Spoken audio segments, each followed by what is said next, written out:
ఒకటంటే ఒక్కటి కూడా మరి గూండాగర్దీ కానీ చిల్లర రౌడీ షీటర్లు వాళ్ళ దురాగతాలు కానీ ఇట్లాంటివేవీ కూడా లేకుండా 9.5-10 ఏళ్ల పాటు ప్రశాంతమైన వాతావరణంలో హైదరాబాద్ మహానగరం మరి కేసీఆర్ గారి నాయకత్వంలో ముందుకు పోయింది. అభివృద్ధి బాటలో భారతదేశానికి ఆదర్శంగా నిలబడ్డ విషయం కూడా మీకు తెలుసు. ఈ అభివృద్ధిని, ఈ శాంతి భద్రతల పరిరక్షణను హర్షించిన ప్రజలు, హైదరాబాద్ ప్రజలు ఏవైతే ఇక్కడ మంచి సౌలతులు, శాంతి భద్రతలు వారికి కేసీఆర్ నాయకత్వంలో అందినాయో అవన్నీ చూసిన తర్వాతనే అటు 2018లో గాని 2023లో గాని 2 శాసనసభ ఎన్నికల్లో ఏకపక్షమైన మరి విజయాన్ని కేసీఆర్ గారికి వారి శిష్యులు మా అందరికీ కూడా అందజేయడం జరిగింది. అట్లాగే చరిత్రలో ఎన్నడూ లేని విధంగా 2015 జీహెచ్ఎంసీలో ఆనాడు కార్పొరేషన్ ఎన్నికల్లో 99 సీట్లు సాధించి ఒక కొత్త రికార్డు నమోదు చేసినాం. మళ్ళీ రెండవసారి కూడా 2020 సంవత్సరంలో తిరిగి మళ్లీ గులాబీ జెండానే ఏకపక్షంగా గెలిచి హైదరాబాద్ మీద తనకున్న పట్టును రుజువు చేసుకున్న విషయాన్ని కూడా నేను గుర్తు చేస్తా ఉన్నా. కానీ హైదరాబాద్ లో ఒక్క సీటు రాలేదనే కోపంతో హైదరాబాద్ ప్రజల మీద పగబట్టి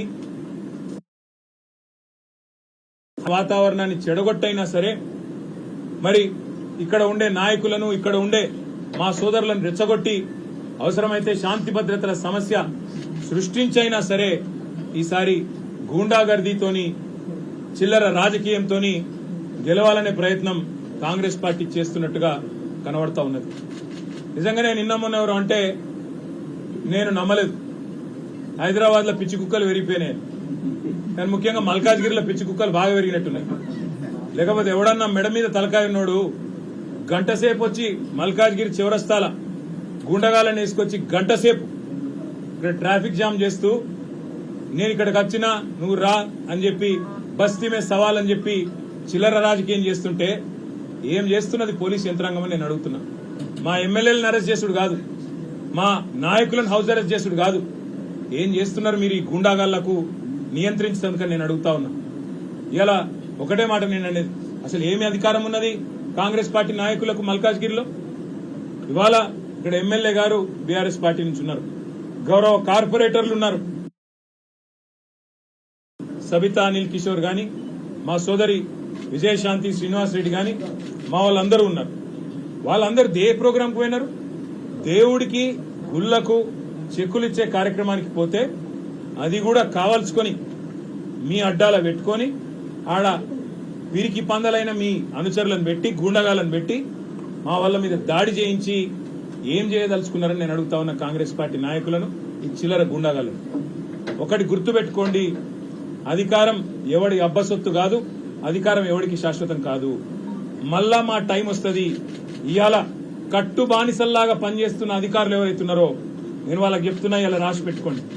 రేపు మళ్ళా మా ప్రభుత్వం వచ్చినాక మిమ్మల్ని ఒక్కొక్కరిని ఏం చేయాలో రాసి పెట్టుకుంటున్నాం, చేసి చూపెడతామని చెప్పి కూడా నేను విజ్ఞప్తి చేస్తా ఉన్నాం.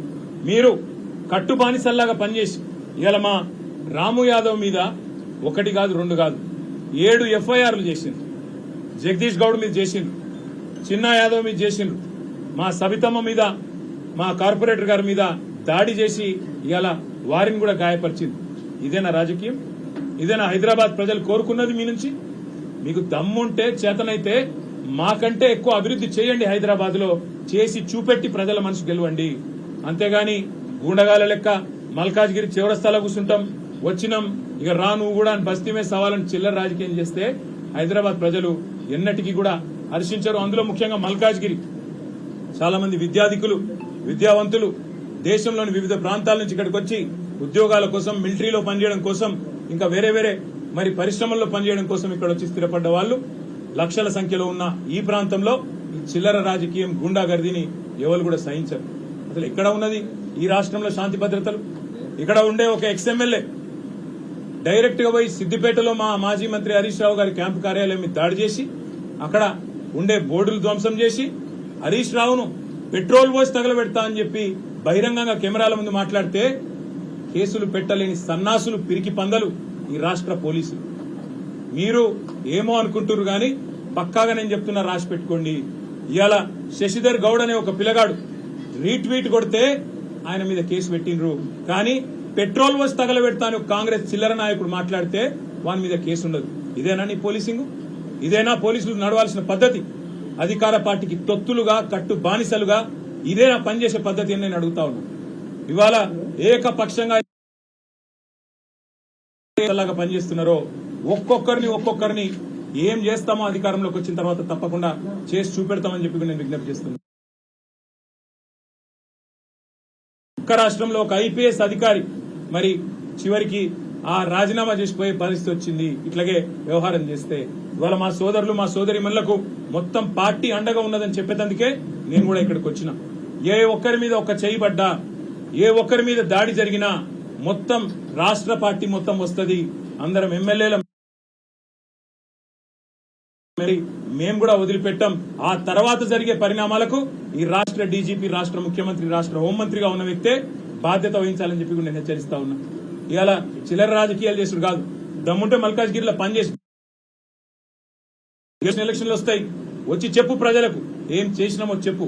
మేం చెప్తాం 10 ఏళ్లలో మేమేం చేసినాం, మీరేం చేసినరో దమ్ముంటే చెప్పండి. అంతేగాని ఈ చిల్లర రాజకీయంతో భయపెడతాం, బెదిరిస్తాం, గుండాగర్దితోనే నడిపిస్తాం అని ఎవడు అనుకున్నా, ఎవడైనా సరే, రేవంత్ రెడ్డి అయినా మన తొత్తులైనా సరే తప్పకుండా చెప్తా ఉన్నాం, దానికి తగ్గ ప్రతిఫలం అనుభవిస్తారు. ఇలా మా రాజశేఖర రెడ్డి గారు ఇక్కడ మంచిగా పనిచేస్తుంటే మీకు కళ్ళు మండుతున్నాయి, ఓర్వలేనితనం. ఆయన ఎంబడ కార్పొరేటర్లు ఇవాళ విస్తృతంగా తిరుగుతుంటే మీకు అర్థమైతలేదు, మీ ఎంబడ రాలేదు కాంగ్రెస్ పార్టీలకు అని చెప్పి ఈ రకంగా వ్యవహారం చేస్తా ఉన్నారు. వాళ్ళందరికీ మొత్తంగా పార్టీగా అండ కంప్లైంట్ చేస్తేనేమో ఎఫ్ఐఆర్ ఉండదు, కానీ ఎవరి మీదనైతే దాడి జరుగుతుందో మళ్ళీ వాళ్ళ మీదనే ఉల్టా కేసులు బనాయిస్తారు. ఇంతకంటే చిల్లర పోలీసింగ్ భారతదేశంలో ఎక్కడ లేదు అని చెప్పి కూడా నేను తెలియజేస్తా ఉన్నా. మేము తప్పకుండా డీజీపీని కలుస్తాం, శాసనసభలో కూడా కడిగి పారేస్తాం. దాంతో పాటు తప్పకుండా ఏ వేదికలో మరి అధికారుల దురాగతాలను ఎండగట్టాలో అక్కడ ఎండగడతాం. మర్చిపోవద్దు, పోలీసులు కూడా ఇవాళ రీట్వీట్లకు కేసులు పెడుతుండ్రు, ఇవాళ దాడి ఎవరి మీద జరిగిందో వాళ్ళ మీదనే కేసులు పెడుతుండ్రు. రేపు ఇదే గతి మీకు కూడా తప్పదు. కాంగ్రెస్ నాయకులారా, కాంగ్రెస్ కార్యకర్తలారా యాది పెట్టుకోండి, తర్వాత బాధపడి లాభం లేదు. ఇప్పటికైనా ఒళ్ళు దగ్గర పెట్టుకోమని చెప్పి కోరుతూ మరి మా నాయకులందరినీ కూడా నేను ఒకటే కోరుతా ఉన్నా, మల్కాజ్గిరిలో మన పని మనం చేసుకుంటూ పోదాం. పిచ్చి కుక్కలు కొన్ని మరుగుతూనే ఉంటాయి, వాటిని పట్టించుకోవాల్సిన అవసరం లేదు, వాటిని పేరు పెట్టి పిలవాల్సిన అవసరం కూడా లేదు. పిచ్చి కుక్కలు గాడిదలు తిరుగుతూనే ఉంటాయి రోడ్ల మీద, పని లేక పొద్దుపోక. వాళ్ళని పట్టించుకునే కర్మ గాని, వాళ్ళని కనీసంగా గుర్తించాల్సిన కర్మ గాని మనకు లేదు. ప్రజలు ఎన్నుకున్న 50,000 ఓట్ల మెజారిటీతో గెలిచిన ఎమ్మెల్యే మీతోనున్నాడు, అట్లే గెలిచిన కార్పొరేటర్లు మీతోనున్నారు, ప్రజల ఆశీర్వాదం మీతోనుంది. మనం ఎవ్వనయ్యకు భయపడే అవసరం లేదు. తప్పకుండా మీకు మొత్తం పార్టీ ఏ సందర్భంలో ఏ పరీక్ష వచ్చినా అండగా ఉంటది.